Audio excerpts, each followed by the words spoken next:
This is KAGS 8 Sports.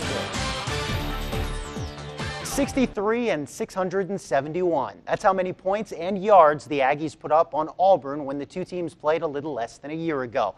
But that was last year, and a different Tiger team will be in Aggie land on Saturday.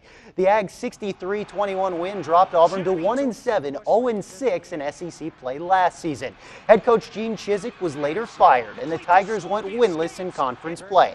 This season, Auburn is ranked 24th with a 5-1 record, 2-1 in the SEC, and tied with Texas A&M for third place in the SEC West, which is why the Aggies won't overlook War Eagle on Saturday.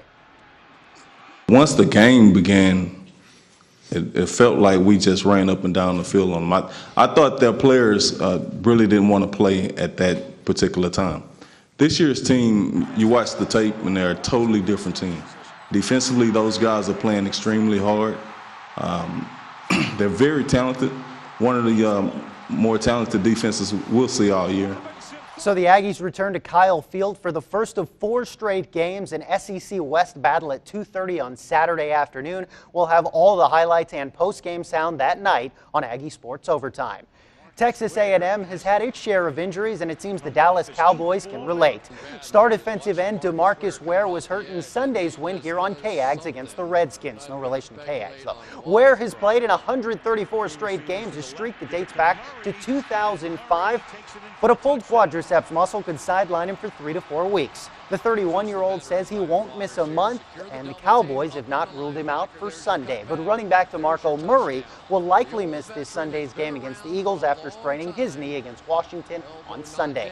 While a pair of Cowboys may be inactive over the weekend, the Aggie soccer team will be busy.